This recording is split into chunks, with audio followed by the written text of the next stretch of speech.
Hello YouTube, it is Eric O'Brien. I'm here to show you a care video on corn snakes. Now I know I was supposed to feed them today, and I technically did promise you that I would feed them today. But the thing is when we got over to the pet store, they were closed for some odd reason. Not sure why they were closed. I thought they closed at 7 like they usually do on Mondays, but they didn't. So I guess I'm gonna have to go back tomorrow, or I might have to actually feed them Wednesday, depending on if they're going to be closed tomorrow too. They're not running out of business or anything. I think they might have just changed their times over the weekend to get there. So I think it's going to be Wednesday, possibly, that I will have to feed them. Wednesday maybe, and tomorrow I'll have to think of another video to make up. I'll probably do one on snake handling for corn snakes and baby corn snakes. So I'll do a handling video tomorrow on snakes and how to handle them, and then Wednesday I should feed them Wednesday. Should be Wednesday. I guess he closed at 6 now. I don't know. I guess I'll try to find out, I guess, but yeah, I was really hoping I would be able to get to show you guys a feeding video on the snakes, and that would have been really exciting, and I know you guys would have really liked that. Here we go. So corn snakes, well, as you know, their class in the snake world is a colubrid. You know, they hibernate in the winter, and in the winter, if you have them in captivity, even if you have a warm house during the winter, they will still hide. So this is what you always do for corn snakes. It's basically the same thing as ball pythons. Hide in spot and climb in a branch. As you can see right there, that branch right there, he can climb on that and he can hide in that one. And then I got that right there. There you see his head. I got that right there for a hiding spot. And always get a heater. And humidity, I don't really keep the humidity in there because I never have a problem with the humidity in there because I don't have to spray it. I don't know. For him, I guess the humidity stays in there. I have no idea. But if you do have a humidity problem, do the same thing as you do with that I did with my ball python. Is, hot to the touch water, and then get a towel, pour some over the towel, and turn over the towel to have the steam go in from the towel as well. So I don't have a problem with humidity in there. I don't understand why. I don't get that. How on this tank over here, I don't have a problem with humidity, or I do have a problem with humidity over there, and on this one, I don't have a problem at all. So I have no idea how that works. But always give them a food bowl, water bowl, and the water bowl I keep, that small. They don't need a relatively big one. And he's big enough, he's pretty big, but he's small enough to be able to fit in that bowl of water too. And corn snakes usually don't go and hide in the water like ball pythons do. They usually don't do that. So, so they don't really do that. But, and then obviously I got a light there. You always do the same thing as ball pythons with lights. I have aspen bedding in there. Aspen bedding you can basically use for any snake, just about. And, that's just about it. I will show you some handling tips. I will also show you tomorrow how to get stuck shed off of a snake, which will require me to use Bruce since he's still sort of stuck in shed, not sure yet. But I'll be able to show you guys that tomorrow.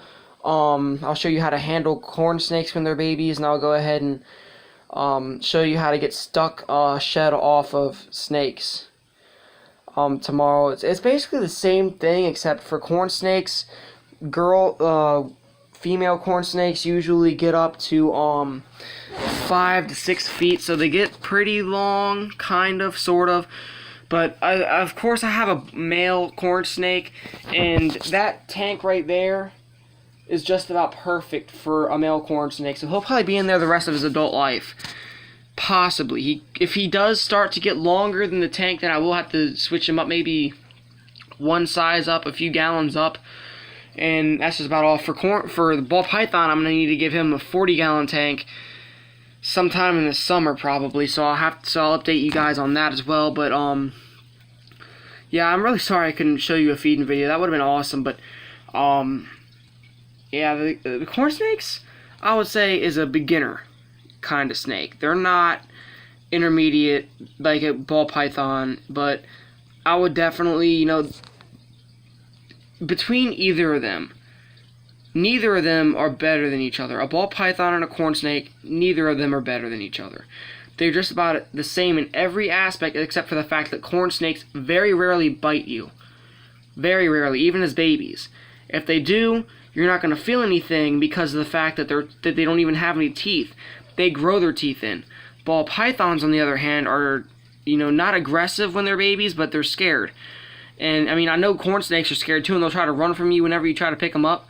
But I'll show you proper handling techniques tomorrow on corn snakes, and you know, they're usually not that bad of animals. And when they're babies, I got him when he was 2 months old.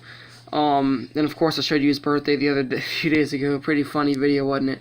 But I didn't really have a problem with him. He never snapped at me.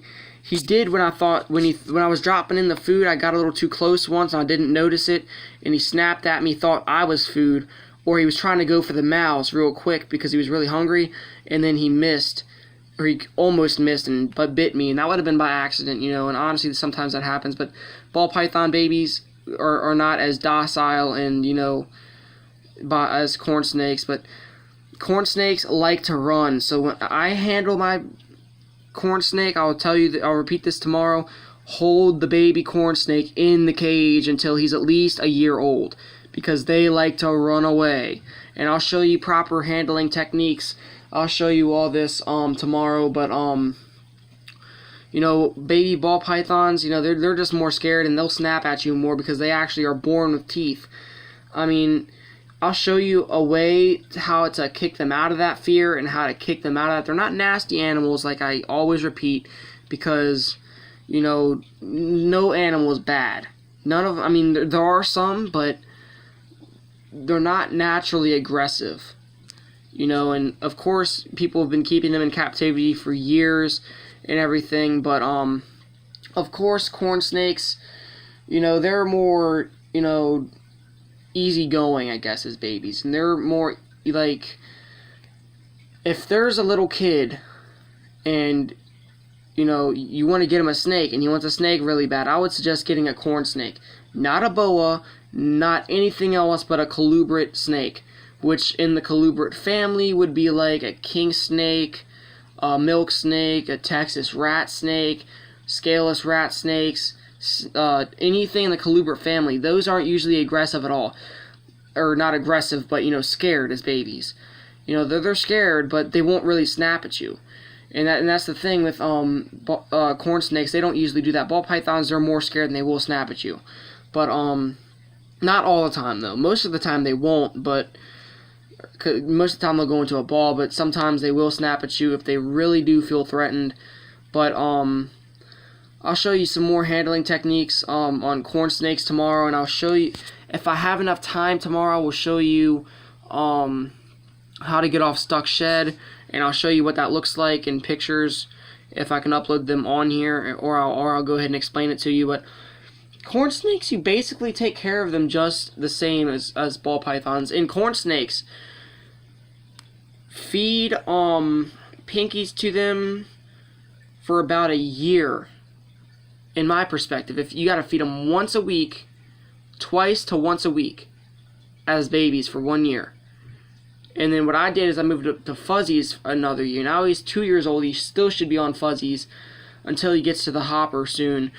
But that's a little later on down the line. But yes, he's eating fuzzies like he's normally should. Feed him twice to once a week. When they're very little, like 2 months old, feed them twice until they start getting bigger. Once they start getting bigger, I'll show you these phases later on. But once they start getting bigger, then you start feeding them once a week.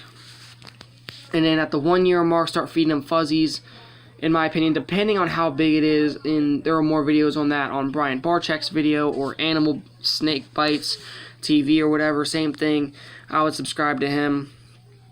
And they're very simple to take care of, just like ball pythons. They're just about the same thing. If I left anything out, put it in the comments. Thank you guys. Don't forget to subscribe, notification bell, comment, like, view the video at least.